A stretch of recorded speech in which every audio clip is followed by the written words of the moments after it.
Hello and welcome to my channel. My name is Martine, and if you are new here, I do videos on Vedic astrology mainly, but also with some tropical insights. And if you like this video and you would like to hear more content from me, please like, subscribe, hit the notifications bell to see when I will post a new video. And if you're interested in a personal consultation, please check out the video description. I will leave the contact information there. Thank you.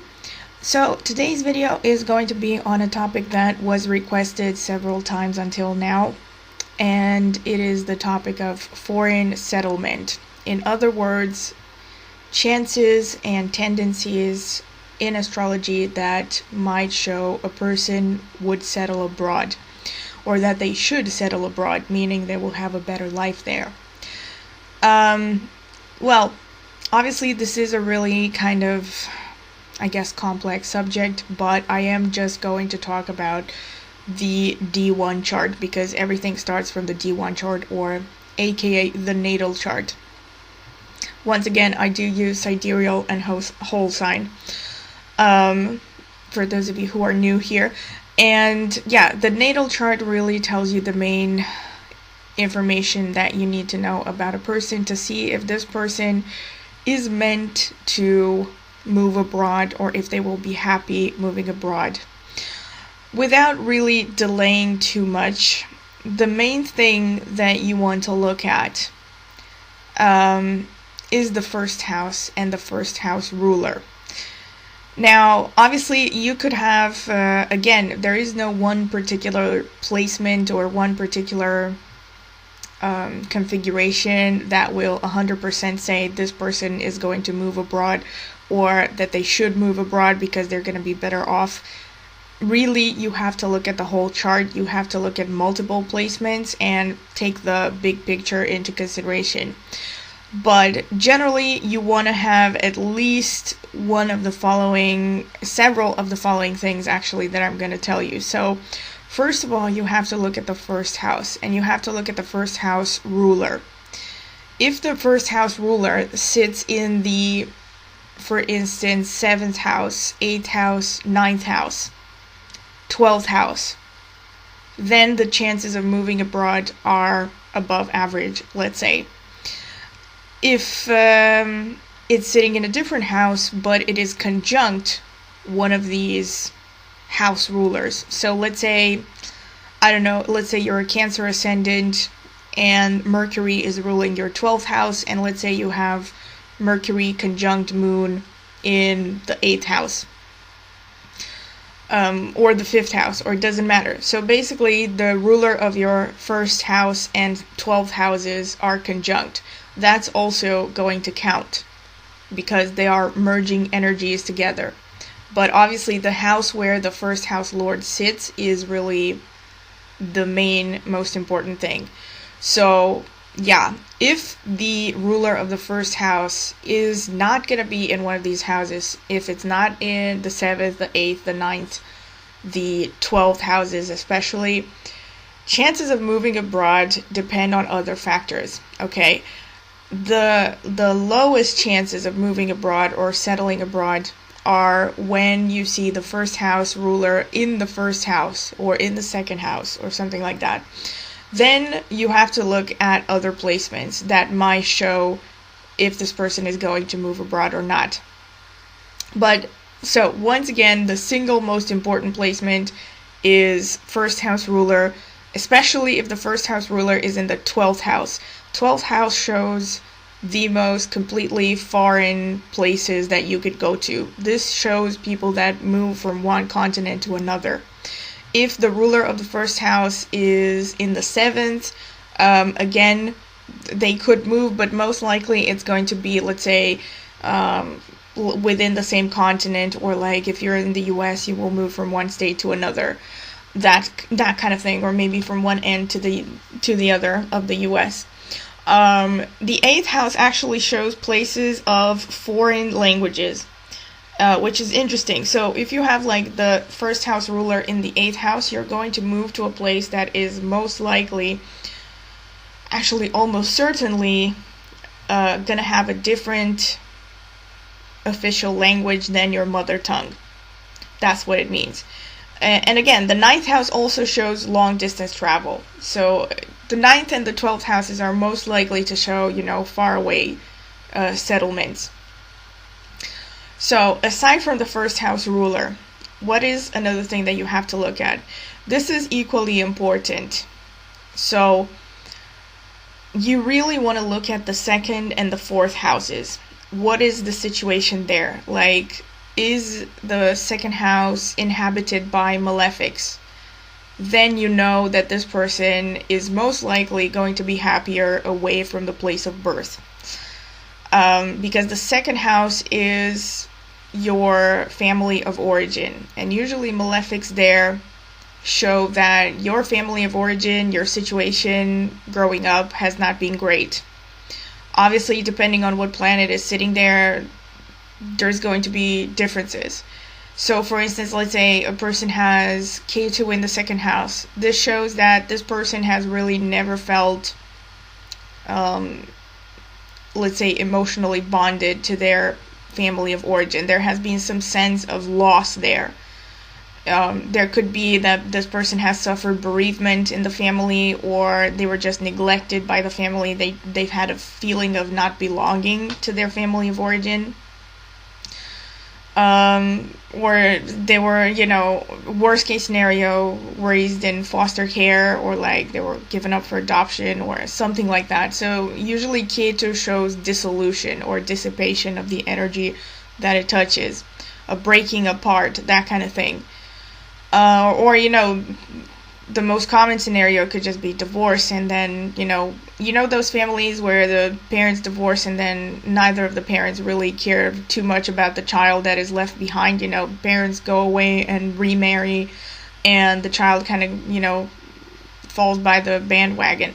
It doesn't, it's not really nice, but that kind of a thing can be shown by Ketu in the second house.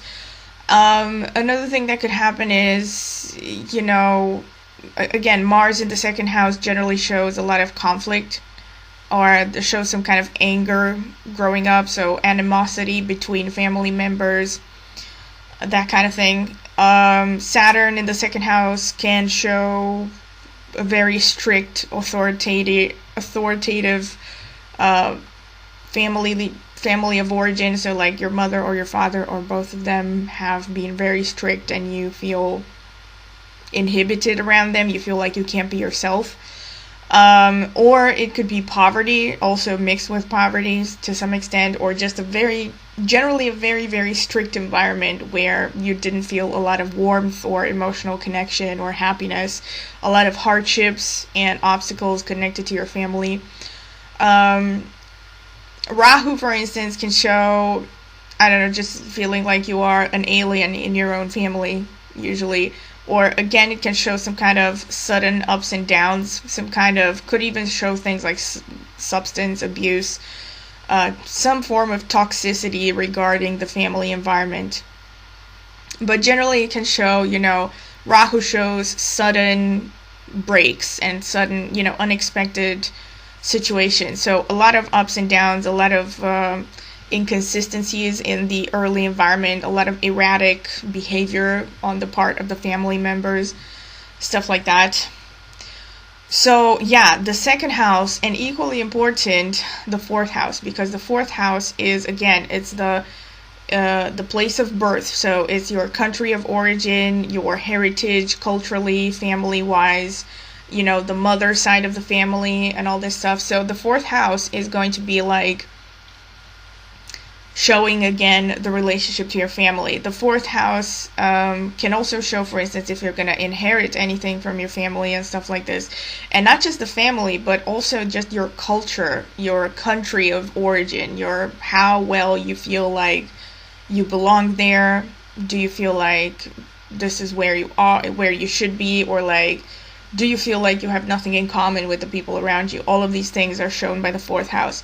And one of the things that I've seen, so you could have multiple scenarios, but the people who really are going to be happiest moving abroad are people who have really damaged second and fourth houses, especially when they're both damaged. Now, if one or either is damage. Again, you really have to look at the full picture, because astrology is ultimately a game of nuances. But the fourth house especially, and the second, right? So what does it mean, damage? Like I said, if there are malefics there without any major benefic influence, so like if you just have, let's say, Mars in the second house and Saturn in the fourth house, and there's no Jupiter aspecting these houses, no positive influence whatsoever, this will already tell you that this person is going to have a hard time at home. There's probably going to be a lot of feeling of heaviness, of emotional, again, depending on the planets in question, but generally a lot of heavy feelings around, the place of origin and the family of origin. The more benefics you have in the second and the fourth house, the more likely it is for you to not be happy abroad. And I've actually seen this a lot, because a lot of the times when people talk about foreign travels and foreign settlements, they focus a lot on the ascendant ruler and the ruler of the fourth house, and whether it's connected to the 12th or the 9th houses, or the houses that I mentioned previously connected to foreign lands. But they don't really look at the situation of the fourth and the second houses. And that's kind of a mistake, because I've noticed this with a lot of people that I used to do readings for. I remember one time I did a reading for this lady, and I actually noticed that, she actually told me that she was working abroad. And I looked at her chart and I said, I can tell that you're not very happy about having to work abroad. And she was like, how did you know that? And I was just, because I remember I think she had like Jupiter or Moon in the fourth house. And I just knew that there was something, keeping her attached to the place of origin emotionally, especially if you have like the Moon in the fourth house. It's really unlikely that you're going to be happy abroad unless that Moon is really, really damaged. Like, if it's in Scorpio and conjunct Rahu, and, I don't know, there are other malefics there, maybe you have a bad situation and then you're going to be happy abroad. But if Moon is in a relatively decent position, no way is this person ever going to be 100% happy moving abroad, unless they take all their family with them or something. But in any case, this woman said, that I think she was from the Philippines, and she was, I think, working in, I don't remember exactly where, some country in East Asia, I think. And she said that, she was not happy, like, because she had a son, and she was really miserable about having to work away from him, but she really needed the money. But she said that was literally the only reason. Like, otherwise she would have been okay working abroad if she could just take her family with her. And that was pretty obvious, because I think she had like Moon or Jupiter in the fourth house. And yeah, fourth house especially also just shows emotional connections to the place of origin. So a person who's going to have like a lot of, again, like I said, like Moon, Jupiter, or like a lot of positive planets there, this person usually has fond memories. They have a lot of attachment emotionally to their place of origin.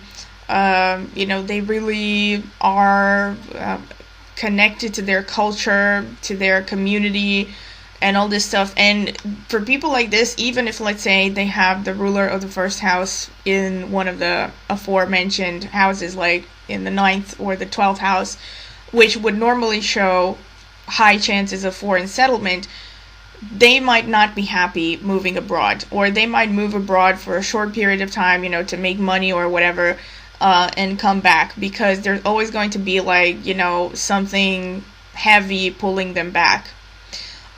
So foreign settlements, generally for people who have really, really damaged second and fourth houses, that is the best scenario for these people. So it's usually, these are the people who are truly going to be happy. They're going to be like, thank God I left that behind me.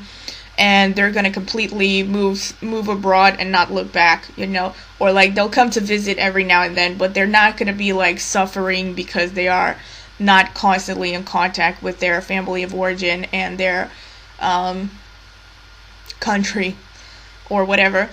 So yeah, that's Pretty much. And another thing that you want to look for also when it comes to foreign settlement is the connection between these houses, the second and the fourth, especially the fourth house, because the fourth is also the house of your actual home. So where you set up home. And if the fourth house ruler is connected to the houses that I mentioned previously, so the 12th, the 9th, the 8th, the 7th to a lesser extent, but especially the 12th or the 9th houses, then again, this shows high chances of moving abroad, because it's going to show that somehow at some point you're going to feel the need to set up house in a foreign land. But once again, you have to look at the full nuances and everything. Another thing that you want to look for with regards to how damaged the second and fourth houses are is if there's any connection between these houses and the sixth and the eighth house. These are, the sixth and eighth house are always connected to painful experiences, suffering, obstacles, all this stuff. So if you see the ruler of the eighth house in the fourth or in the second, this is another example of a person who has damaged family situations, most likely. Again, it really depends on the planets in question that rule the eighth house, but generally it's not going to be good. It's just going to be various shades of bad.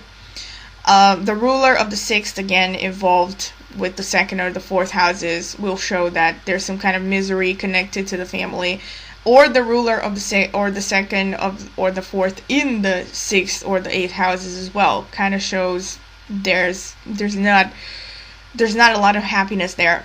But basically this is really the gist of it. And so the ruler of the first house, the ruler of the fourth especially, you want to look at these and you want to see connections to the 12th, the 9th, the 8th, and the 7th houses. And so the more connections there are between the houses that show your home base and your status quo and foreign lands and foreign travel, the more likely it is for you to at some point settle abroad. And I have looked at two examples for this, so I'm going to show them on the screen. First of all, let's look at Angelina Jolie. So another thing briefly that I'm going to talk about is you have to look at the timing of travel, again, has to do with transits. So dashas and antardashas and all that stuff. You want to look for the planets that are activated. They have to be involved with these conjunctions, okay?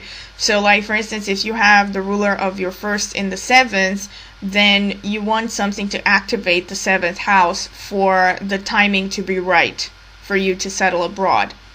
Or you know what I mean? So it has to be somehow connected to these houses that show relocation or that show the home. And that's going to show that this is a good time for you to move abroad. So looking at Angelina Jolie's chart, now this is the Indian style chart. The numbers actually show the signs. And you start clockwise, I think, or no, counterclockwise. Is that clockwise or counterclockwise? I think it's counterclockwise. Anyway, so you start from Venus there. You see Venus and it says 4 there. That means that her Venus is in Cancer, and that's the first house. So in the Indian style chart, for those who don't know, the top part, the square there, that the top square there is always going to be the ascendant. So, and once again, this is using sidereal and whole sign placements. So whole sign house system implies that a sign completely covers a house. So there's no such thing as intercepted signs or houses that cover, or one sign covering two signs, or one house covering two signs, or something like that, like it happens in Placidus. So here you see that Venus is in Cancer, which is shown by the number 4 there. And that's the first house. And then the second is marked by 5, which is Leo. So, and the third is marked by 6. The fourth is marked by 7, which is a Libra. So the fourth house is a Libra, and so on and so forth. This is how you read it. yeah, and the planets are just written, the short for each planet, the first two letters. They've also written like Pluto, Uranus here, but I'm not going to look at that. So basically, what did I look for in Angelina Jolie's case? So she moved to France, I think. First of all, she is somebody who has traveled a lot. And she moved to France in around 2008. And so the ruler of her first house is the moon. And it is conjunct Mars and Jupiter in the 9th house. So already you have the first house ruler, which is the moon, in the 9th house. That in itself shows that this is a high chance of foreign settlement. And aside from that, Mars is ruling the 5th, the 10th houses, Jupiter ruling the 9th and the 6th houses. So all of these are conjunct in her 9th house, as you can see there. And the number 12 stands for Pisces. So this conjunction takes place in Pisces in the 9th house. In itself, this shows somebody who really has a lot of love for travel. The 9th house is the house of foreign cultures and foreign travel. So a person who has planets there to begin with will always be interested in exploring foreign cultures, traveling for the sake of traveling. And her moon being there, deep, deep wanderlust here. And Pisces, again, in itself is a mutable sign, which, by the way, this is another thing that I should have mentioned, is that the more mutable and cardinal signs you have in your chart, the more likely it is that you're going to travel. If you have a predominance of fixed signs, it's unlikely that you will be happy or that you will even consider moving abroad unless there's something extraordinary happening in your chart. Because people with fixed signs, they don't really like change. So yeah, that's something to take into account as well. But for somebody's chart, like in her case, she has a predominance of cardinal and mutable signs. So clearly this shows that this is a person who's comfortable moving a lot. And also, let's see, the 2nd house is ruled by the Sun, and the Sun is conjunct Ketu and Mercury in the 11th house. So the Sun is pretty damaged here. So the ruler of the 2nd house, which is the house of family of origin, is conjunct Ketu, which is a malefic. So this is kind of damaged for a 2nd house. Let me think. The ruler of the 4th house is Venus, which is sitting in the 1st house. So this in itself doesn't necessarily show foreign travel, because the ruler of the 4th in the 1st basically says that you're going to set up home in the place of origin. But there are other things that show foreign travel in her case. And so, let me see.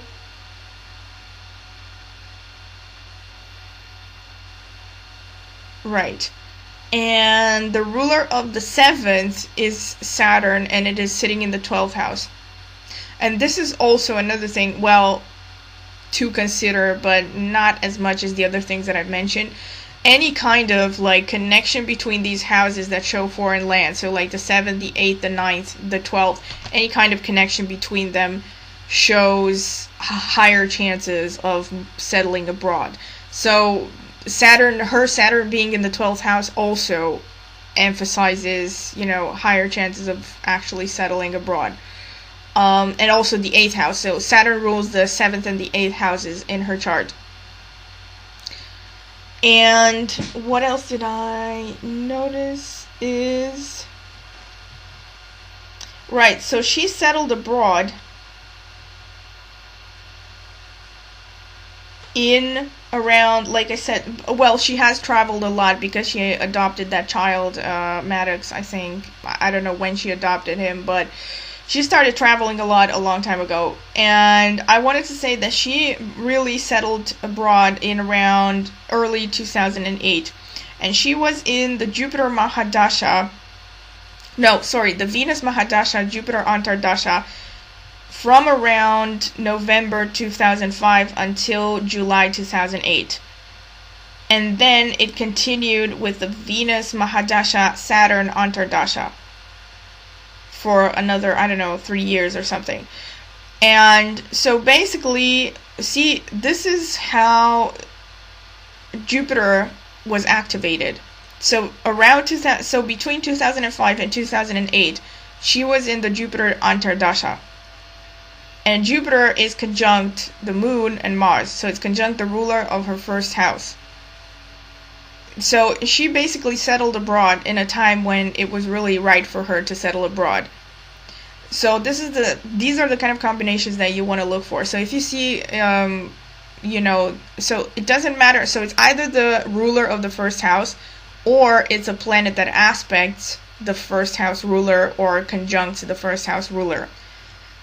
Being activated by Antardasha, by Mahadasha, that basically shows that this is a good time for you to move.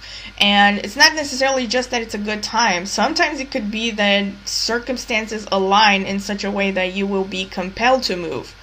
Okay, because not everybody who moves because they really want to. Some people are trying to run away from something. And this is, pretty much. There are those situations. And another thing that you want to look for, actually, now that I think about it, is Rahu. So is the ruler of the first house with Rahu? Is Rahu in the 7th house?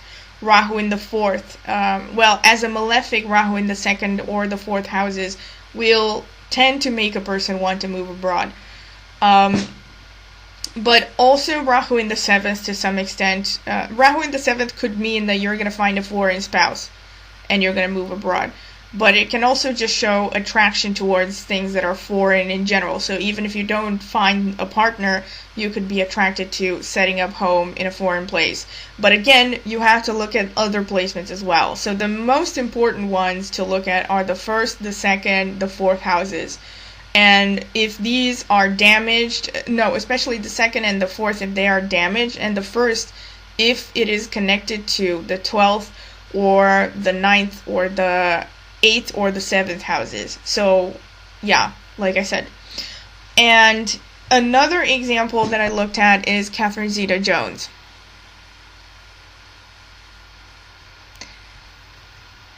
Her ascendant is in Scorpio. As you can see, they're marked by number 8. Her ascendant is Scorpio. The ruler of the ascendant, Mars, one of the rulers, because the other one is Ketu. But the main ruler of her ascendant, Mars, is in the 2nd house. Now, see, this is a placement where you wouldn't automatically think this person is going to move abroad. Because ruler of the ascendant in the 2nd is not necessarily a placement for moving abroad.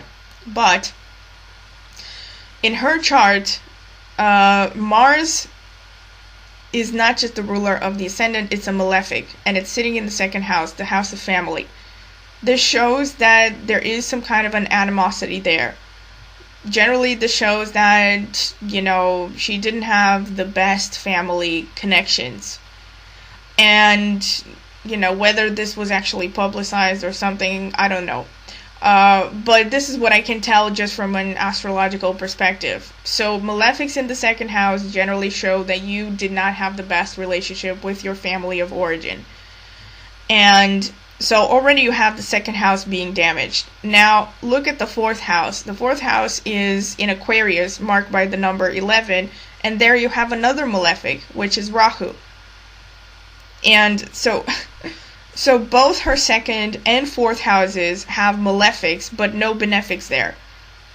And you also have Rahu in opposition to Venus, and Venus is ruling her 2nd house, which already shows that I also mentioned her in the video that I made about foreign spouse. So it shows that she eventually married a foreigner as well, because the ruler of her 7th is in mutual aspect, aka opposition, to Rahu, which is the planet of foreign cultures and foreign influences of all kind. But aside from that, so the ruler of the 2nd house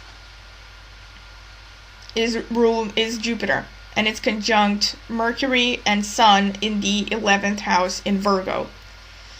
As you can see there, marked by the number 6. And it's also, you can also see Uranus and Pluto, but just pretend you don't see them. Because I'm not going to take them into account.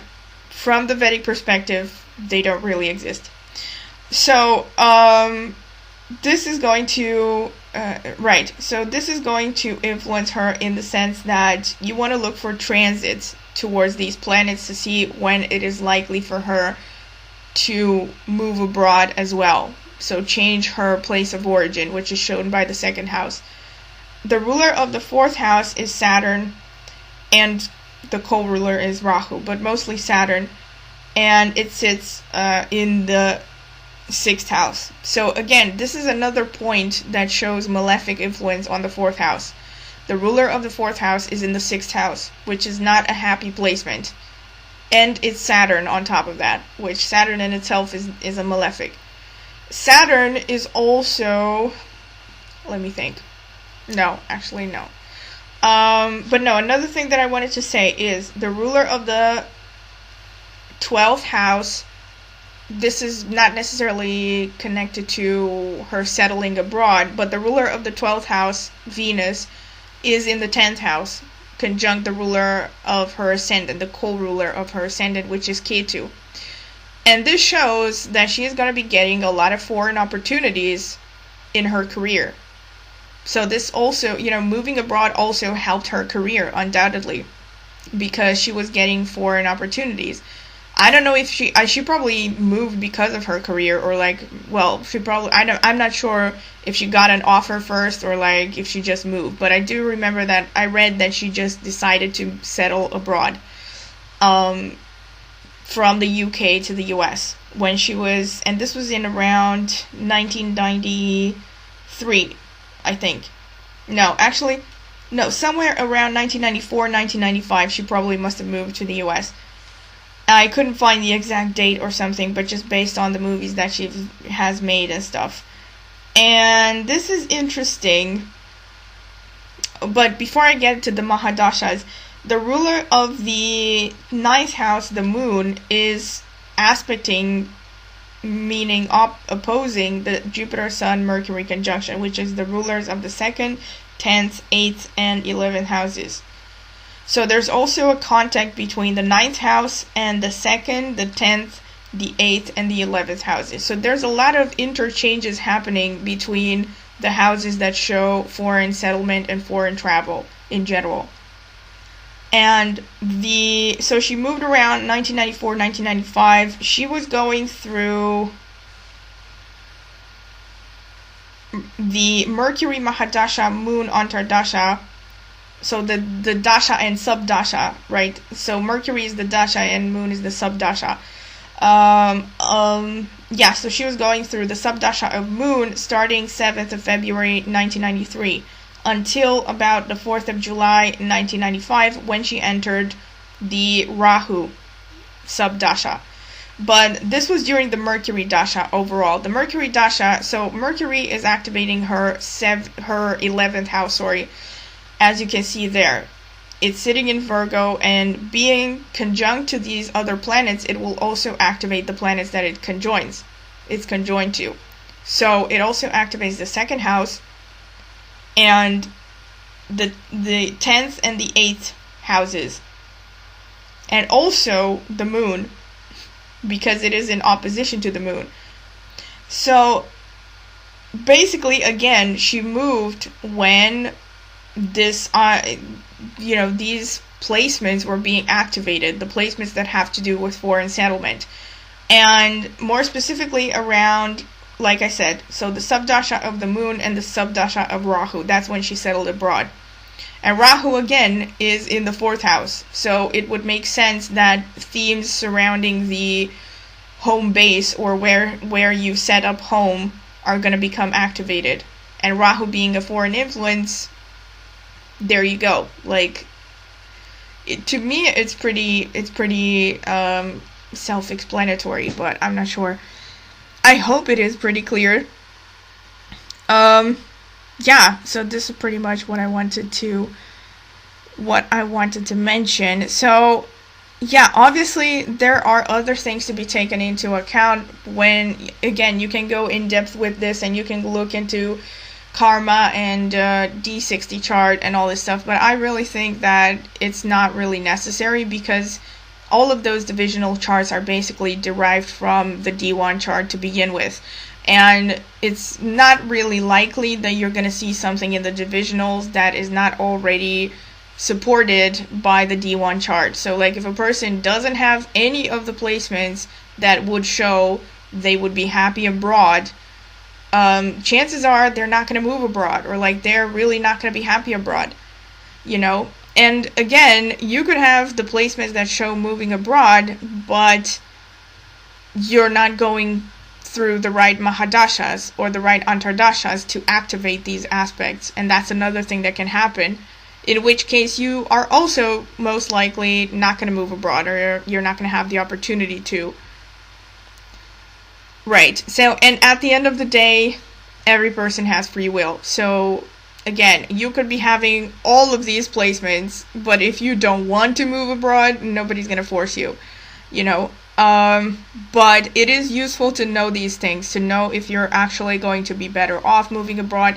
See, another thing that I've noticed that is worth mentioning is I've noticed oftentimes people who have Saturn in the 9th house, or to a lesser extent people who have Saturn aspecting the 9th house, but especially people who have Saturn in the 9th house, are generally not going to do better abroad. Because Saturn is the planet of hardships, and the 9th house is foreign cultures, foreign lands, and all that stuff. It would be interesting to see, like, why is it that Saturn in the 12th house is not similar? I don't know exactly. But I've noticed this already in a lot of charts where Saturn in the 9th house creates obstacles for people when they settle abroad.